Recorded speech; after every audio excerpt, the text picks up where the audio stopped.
बात करूंगी कि आपको कौन कौन से टॉपिक्स पे ज़्यादा ध्यान देने की ज़रूरत है, कौन कौन से सिलेबस में से कौन कौन सा क्या क्या सिलेबस है, कौन कौन से सब्जेक्ट्स हमें कवर करने चाहिए। सो बेसिकली हमें अगर मेन फोकस आप एम्स नोटसेट क्लियर करना चाहते हैं तो मेन फोकस आपको रखना है किन सब्जेक्ट्स के ऊपर। नर्सिंग फंडामेंटल हो गई, nursing fundamental, medical surgical nursing हो गई, pharmacology, community health nursing, paediatric health nursing, ओबीजी जिसे हम ऑब्स्टेट्रिक हेल्थ नर्सिंग भी कहते हैं, और मेंटल हेल्थ नर्सिंग। फार्माकोलॉजी में बेसिकली अगर मैं बात करूं तो आपको जो है मेन कौन कौन से टॉपिक्स जो है फोकस करने चाहिए। एक तो आपको ड्रग कैलकुलेशन आनी चाहिए। ड्रग कैलकुलेशन के हार्डली 3 से 4 क्वेश्चंस बनते हैं, कई बार इससे ज़्यादा भी बनते हैं। बट ड्रग कैलकुलेशन एक ऐसा टॉपिक है या ऐसा चैप्टर या एक ऐसा फार्माकोलॉजी का पार्ट है कि उसमें से हमेशा क्वेश्चंस आते ही आते हैं, तो आप उसको स्किप नहीं कर सकते हैं। ऐसे ही सिमिलरली अगर मैं बात करूं तो आप जो है अगर कम्युनिटी की बात करें तो कम्युनिटी में आपको इम्यूनाइजेशन हो गया, प्रिवेंशन हो गई, हाउ टू जो लेवल्स ऑफ प्रिवेंशन हैं तो उनकी बात करूं तो वो भी बेसिकली मेन आते हैं। सो सबसे पहले हमें पता होना चाहिए कि हमारा जो कोई भी एग्जाम दे रहे हो, इवन आप नोटसेट दे रहे हो, कोई भी एग्जाम दे रहे हो, जैसे एमएनएस हो गया, मिलिट्री नर्सिंग हो गया, मिलिट्री नर्सिंग सर्विसेज हो गया, यूपीएससी हो गया, रेलवे हो गया, आरआरबी, या फिर आप कोई भी अपने स्टेट वाइज अगर आप दे रहे हो तो स्टाफ नर्सिस का टेस्ट, तो आपको सबसे पहले आपने अगर आपको डेट पता चलती है एग्जाम की तो उसके बाद आपने जो है उसका सिलेबस देखना है। हर जगह पे हर सब्जेक्ट, हर एरिया का या हर स्टेट का अपना अपना पैटर्न है। जैसे अगर आप सिलेबस देख लेते हो तो आपको पता है कि सिलेबस, हमें पता है कि सिलेबस में से ही पेपर आता है ऑलवेज। सबसे पहले हम क्या करते हैं कि हम कभी भी सिलेबस नहीं देखते हैं जब हम कम्पिटिटिव एग्जाम्स देते हैं। तो सबसे पहले आपने क्या करना है, कोई भी एग्जाम भर रहे हैं सबसे पहले आप उससे का जो एग्जाम है जिस भी जगह का उसका सिलेबस देखो, सिलेबस चेक करो, सिलेबस में कौन कौन से टॉपिक्स यूनिट्स कवर किए गए हैं उस चीज को आप देखो। नेक्स्ट जब आपको सिलेबस पता चल गया तो आप जो डेली अपना स्टडी मटेरियल स्टडी करो, हर यूनिट हर चैप्टर को अच्छे से पढ़ो, प्लस आप उसके एमसीक्यूज भी सॉल्व करो। मैं आपको सीधा यही नहीं कहूंगी कि आप सीधे एमसीक्यूज सॉल्व करें, पहले आप थ्योरी पोर्शन में से अपना कंसेप्ट क्लियर करें। जो टॉपिक्स का अगर आपका कंसेप्ट क्लियर होगा, आपने नर्सिंग प्रोसेस को, फॉर एग्जांपल नर्सिंग प्रोसेस से अगर आपने नर्सिंग प्रोसेस को अच्छे से पढ़ा होगा, कौन सी टाइप, कौन सा मेथड, कौन से स्किल्स क्या क्या यूज होता है, तो आपको अगर कोई भी क्वेश्चन आ जाएगा बेसिकली सिनेरियो बेस्ड क्वेश्चन, तो उस जगह पे आपको अपनी क्रिटिकल थिंकिंग यूज करनी होती है। बेसिक मेन कुछ एमसीक्यूज ऐसे होते हैं जिनका फॉर्मेट जो है सिमिलर आता है most of the one liners का। जब आपके पास सिनेरियो बेस्ड क्वेश्चंस आ रहे हैं तो सिनेरियो बेस्ड क्वेश्चंस में आपको पहले जो टॉपिक उन्होंने उसमें पूछा है उसका कंसेप्ट क्लियर होना चाहिए, उसका सारी चीज अगर आपको पता होगी देन ही आप उस क्वेश्चन का सही आंसर कर पाएंगे। और एक चीज मैं और आपको सजेस्ट करूंगी, जो भी नोटसेट 10 दे रहे हैं या कोई भी कम्पिटेटिव एग्जाम देते हैं, अगर आप किसी भी क्वेश्चन के लिए श्योर नहीं है तो आप उसको जो है ना करें। अगर नेगेटिव मार्किंग नहीं है देन आप कर सकते हो, अगर नेगेटिव मार्किंग है, अगर आपको लगता है कि ये क्वेश्चन मेरा गलत जा सकता है या मुझे, जैसे कई बार ऐसा होता है कि कई बार ऐसा होता है कि कोई टॉपिक हमने कभी सुना ही नहीं होता है, पेपर में वो टॉपिक आ गया होता है और हम उसको भी अटेम्प्ट कर लेते हैं। थ्योरी में आप कर सकते हो क्योंकि थ्योरी में आपने ऐसे टाइप लिखना है तो आप कुछ ना कुछ लिख दोगे तो उसका एक आधा नंबर मिल जाता है। बट यहाँ पे क्या होता है कि अगर आप सेम फॉर्मेट आप एग्जाम वाला अपना स्टडी वाला अगर यहाँ पे फॉलो करते हो तो आप नेगेटिव स्कोरिंग ज्यादा कर लेते हो। तो इसलिए कहूंगी कि अगर आपको टॉपिक नहीं पता है, आपको कुछ भी उसका नहीं सही लग रहा है, तो आप उस क्वेश्चन को अटेम्प्ट नहीं करेंगे। अगर जितने क्वेश्चन पहले आप ऐसा रखें कि जब आप क्वेश्चन पेपर देखते हैं, जब एम्स नोटसेट अपने क्वेश्चंस देता है वो 5 फॉर्मेट्स में क्वेश्चन देता है। 5 फॉर्मेट इट मींस कि टोटल जो है क्वेश्चंस होते हैं 100 और एक बार में हमारे जो शीट है या हमारा जो पीसी होगा उस पर 20 क्वेश्चंस ही ओपन होंगे। जब आप 20 क्वेश्चंस को अटेम्प्ट कर लेते हैं देन आप नेक्स्ट स्लाइड पे जा सकते हैं। तो मेनली क्या है कि जो 20 क्वेश्चंस है उनको अप्रोक्सीमेटली 18 मिनट्स तक का टाइमिंग दी जाती है। बेसिक जो है इसका तो 18 मार्क का ये जो टोटल टाइम होता है पेपर का करने का तो 1.5 घंटे का अराउंड होता है। तो इसमें बेसिकली जो है आपका क्वेश्चंस 20 क्वेश्चंस होते हैं वो 18 मिनट्स के लिए ओपन होंगे। उसके बाद आपने उसको गलत कर दिया सही कर दिया आप उसको रीचेक नहीं कर सकते हैं। पहले ये चीज नहीं थी, अभी लास्ट 2 इयर्स पहले ही ये चीज इंप्लीमेंट उन्होंने की है। तो इसमें बेसिक क्या है कि 20 क्वेश्चंस होंगे 18 मिनट के लिए ओपन होंगे। अगर आपने उससे पहले कर लिया तो आप उसको क्रॉस चेक कर सकते हो, अदरवाइज जैसे ही टाइम कंप्लीट होगा वो ऑटोमेटिकली वो जो आपकी विंडो है वो जो पेज है वो लॉग आउट हो जाएगा। Page log out in the sense कि वो जो 18 क्वेश्चंस हैं वो लॉग आउट हो जाएंगे और नेक्स्ट 18 क्वेश्चन जो है नेक्स्ट पेज जो है वो आ जाएगा, या जैसे हम कह देते हैं कि नेक्स्ट स्लाइड आपकी आ जाएगी। सो इस चीज का आपने ध्यान रखना है। एमसीक्यूज आपने डेली सॉल्व करने हैं। जो पिछले क्वेश्चन पेपर्स हैं आपने उनको जरूर जो है सॉल्व करना है। मेन जो टॉपिक्स मैं आपको बताऊंगी आज आपने उन पे सब्जेक्ट्स पे मेन फोकस रखना है। आपको सबके standards concept code of ethics each and everything आपको पता होना चाहिए। आपने हर चीज का फॉर्मूला जो है पढ़ के जाना है, जैसे मैंने आपको पहले ही बताया कि ड्रग कैलकुलेशंस का हो गया। फिर कई बार जो है क्वेश्चंस पूछ लिया जाता है कि आप मीन एट्रियल प्रेशर कैसे काउंट करोगे, ग्लासगो कोरमा स्केल हो गया, अपगार स्कोरिंग हो गई, बलार्ड स्कोरिंग हो गई। तो नंबर ऑफ ऐसे चीजें हैं जो आपको प्रेशर स्कोर जो हो गया प्रेशर, तो वो आप सबको आपको मतलब पता होना चाहिए कि उसको आप कैसे आप सॉल्व करेंगे। नेक्स्ट बात कर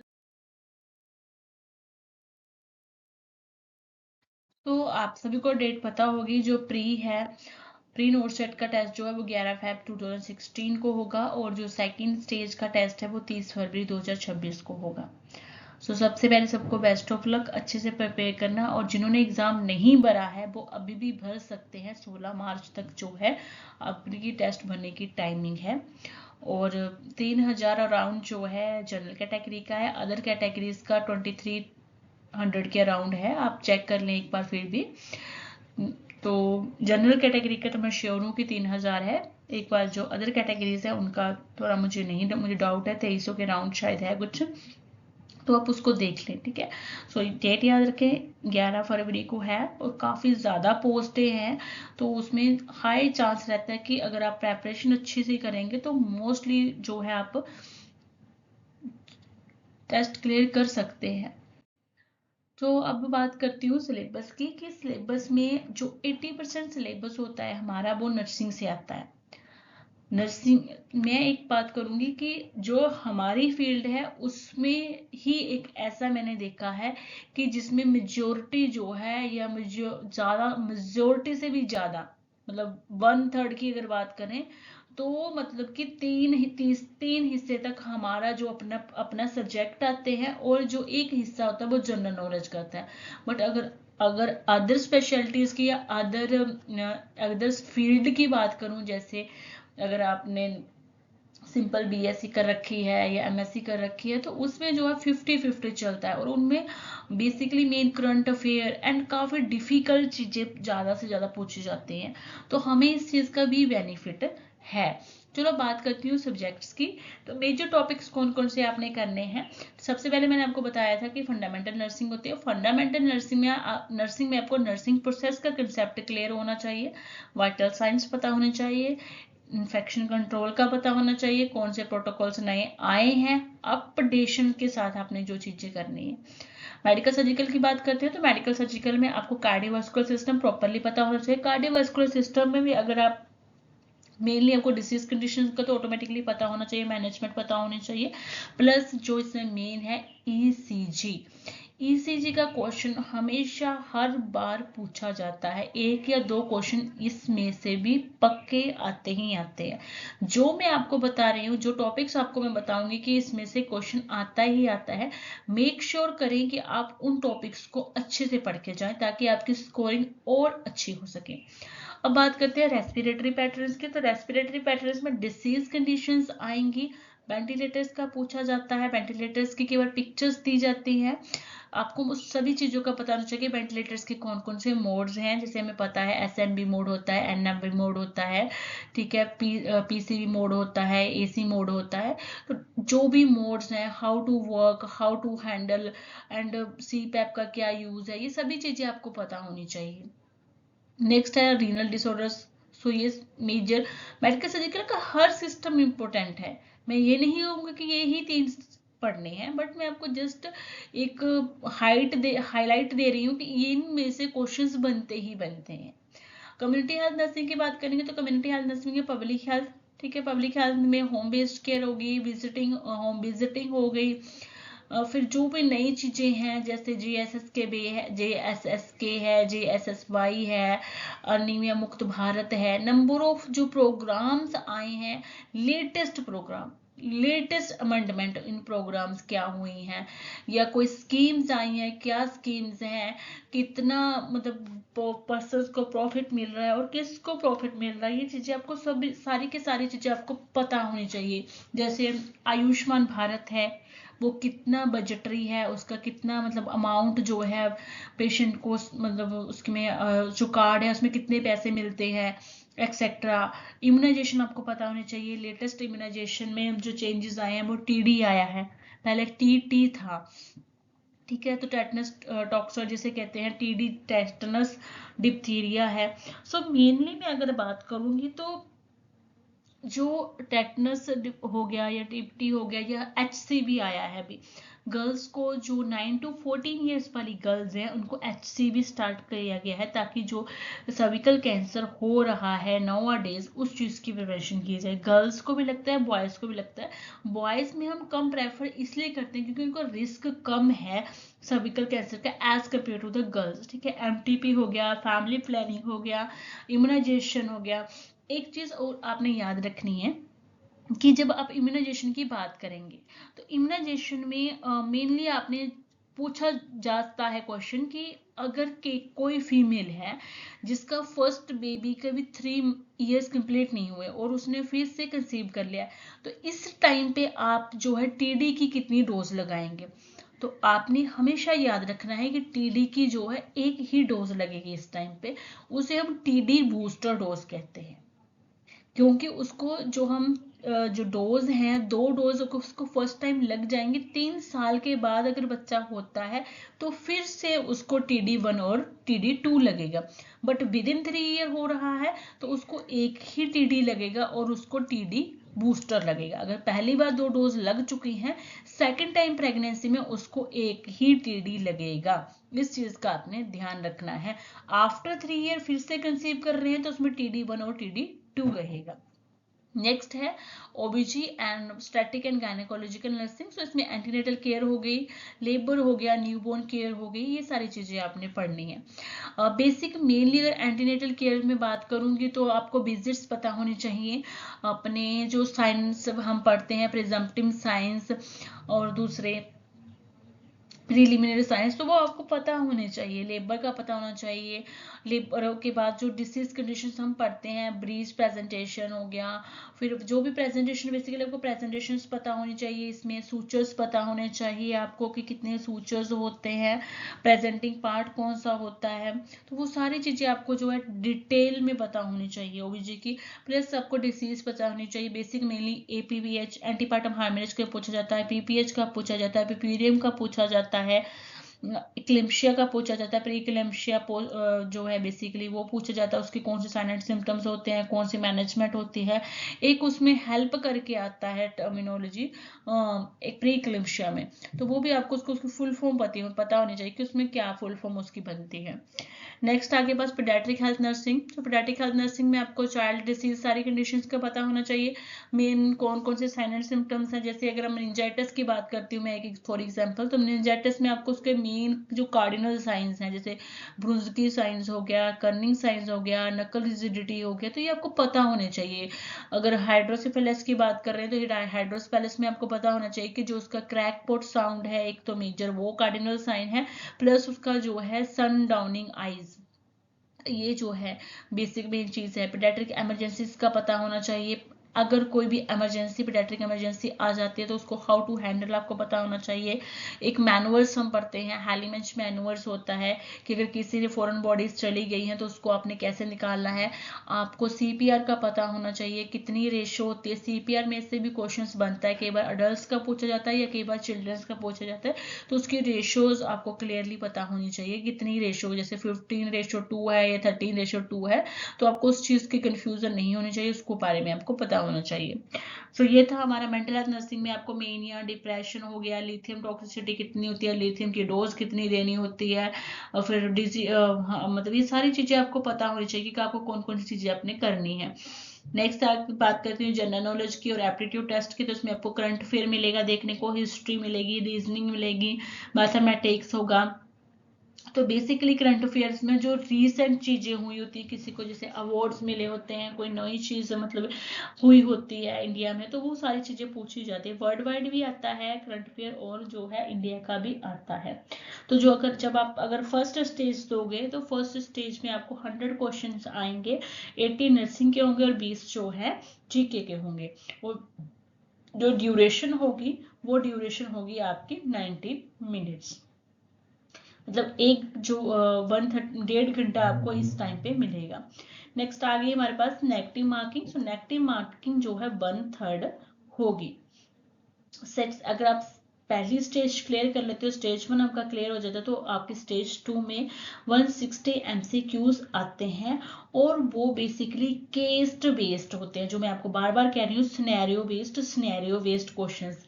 इसलिए कह रही हूँ कि जब आपने पढ़ना है तो आपने पहले थ्योरी पढ़नी है, उसके बाद उसके एमसीक्यूज सोल्व करने हैं। आपने डायरेक्ट एमसीक्यूज सोल्व नहीं करने हैं, क्योंकि उसमें आप जाके कंफ्यूज हो जाओगे एंड में जब आपको क्वेश्चंस कुछ पूछा जाएगा। आगे बात करते हैं कैसे जो है, अगर आप फर्स्ट टाइम दे रहे हो नोट सेट, तो आपको स्क्रीन कैसे देखने को मिलेगी। तो ये स्क्रीन है, जैसे कि इसमें बेसिकली जो है कि न्यू बॉर्न्स का ये कि नॉर्मल रेट कितना होता है न्यू बॉर्न्स का, तो नॉर्मल रेट ऑफ जो रेस्पिरेशन रेट है वो 30 से 60 मिनट्स होता है। ठीक है, तो ये आपको ऐसी इंटरफेस जो है देखने को मिलेगी। इसका आंसर गलत लिखा हुआ है, इस पे आप फोकस ना करें। तो ऐसे आप उसको सेव करके नेक्स्ट जा सकते हैं, mark for review and next, कि आपने अगर फिर से उसको रिव्यू करना है तो आप उसके लिए वापिस भी आ सकते हो। ठीक है, और 1/3 तो आपको बता ही दिया कि नेगेटिव मार्किंग होती है। और जो टाइमिंग है, टाइमिंग हमेशा याद रखना, नोट सेट में टाइमिंग उल्टी चलती है। उल्टा इन दी सेंस कि सबसे पहले उन्होंने आपको 90 मिनट्स दिए होंगे, मतलब जब स्टार्ट होगा तो यहाँ पे 90 मिनट्स लिखे होंगे, और उसके बाद वो डिक्रीज होते होते होते वो 0 तक जाएंगे। तो टाइमिंग का मेक श्योर रखना, घड़ी आप नहीं लेके जा सकते हो, कोई भी वॉच नहीं अलो होती है, और इवन आपको पता ही है कि उसमें कुछ भी अलो नहीं होता। एम सेट जो एम नोट सेट देते हैं, कई बार तो वो ज्वेलरीज वगैरह कई जगह पे ज्वेलरीज के साथ जाने दिया जाता है, पर नंबर ऑफ टाइम्स जब मैंने देखा है तो वहां पे जो है उतार दी जाती है, कोई भी आप ज्वेलरीज जो कैरी नहीं कर सकते हैं। तो आप इस चीज का भी ध्यान रखें कि जब भी एग्जाम में जाएं, अपना अगर आपने गोल्ड डाल रखा है तो आप उसको घर में ही उतार के जाएं, एज कम्पेयर टू आप वहां पे जाके हरी भरी में उतारेंगे तो वो आपका नुकसान हो सकता है। तो इस चीज का ध्यान रखें। टाइमिंग का अपने ध्यान रखना है, टाइमिंग उल्टी चलेगी, 90 मिनट से टाइम स्टार्ट होगा, और ऐसे ही आपको जो है एक इंटरफेस देखने को मिलेगी जिसमें आपके क्वेश्चंस उन्होंने बताए होंगे, और नीचे ऐसे आएगा कि आपने कितने क्वेश्चंस आंसर कर लिए, कितने अनआंसर्ड हैं, और कितने का आपने मार्क फॉर रिव्यू डाल रखा है। आपने जब जैसे जैसे करते जाएंगे और लास्ट में जो है आपका सबमिट हो जाएगा, जैसे टाइमिंग कंप्लीट होगी आप जिस भी मर्जी क्वेश्चन पे होंगे वो ऑटोमेटिकली लॉग आउट हो जाएगा। सो कोशिश करनी है, अपने माइंड में टाइमिंग को कैलकुलेट करके चलना है कि कितना टाइम लगेगा और कितने टाइम में मैंने ये क्वेश्चंस कंप्लीट करने हैं। बार बार आप जो है फोन पे आप कोई भी ऐप डाउनलोड कर लें जिससे आप एमसीक्यूज डेली सॉल्व करें। पहले तो कंसेप्ट क्लियर करें, फिर आप उनको सॉल्व करें और अपनी टाइम ड्यूरेशन देखें कि आप कितने टाइम में क्वेश्चंस को कर पा रहे हैं। आगे बात करते हैं।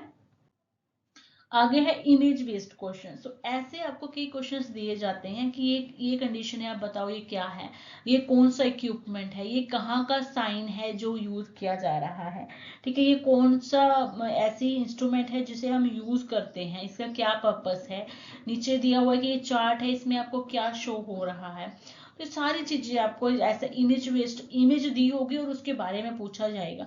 तो आपने इमेज भी क्लियर करके चलनी है कि ये किस चीज के लिए यूज कर रहे हैं, ये चीज कहाँ की साइन है, ये क्या है, ईच एंड एवरीथिंग आपको इमेज बेस्ड क्लियर होना चाहिए। नेक्स्ट बात करती हूँ, कुछ मैंने क्वेश्चंस निकाल रखे हैं। सो दिस इज द जो मैंने पीछे आपको पिक्चर दिखाई है, तो इस पिक्चर में ये ऐसे उन्होंने पिक्चर दिया, आइडेंटिफाई द इंस्ट्रूमेंट, बस आपको ये होगा कि आपने कौन सा इंस्ट्रूमेंट है। तो ये इंस्ट्रूमेंट क्या है, ओटोस्कोप है। ओटोस्कोप का मेन पर्पस क्या है कि हमारे जो कान है, कान के लिए हम इस इंस्ट्रूमेंट को विजुलाइज करने के लिए यूज करते हैं। नेक्स्ट जो सिंबल मैंने दिखाया था वो किसका है, बायो हेजार्ड का है। ये जो बच्चा है, अगर येलो कलर है आप देख ही पा रहे हो इस कंडीशन को, तो ये बच्चा जॉन्डिस का है।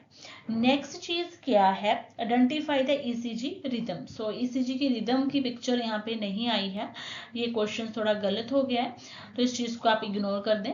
नेक्स्ट देखें कि ब्लड बैग, ब्लड बैग जो है इसमें उन्होंने दे रखा है, कई बार जो इस चीज को पढ़ना होता है कि इसमें क्या लिखा है, तो ये ORH नेगेटिव है, ठीक है। So blood group ORH incompatibility का ये कंडीशंस है, तो ये आपको पता होनी चाहिए।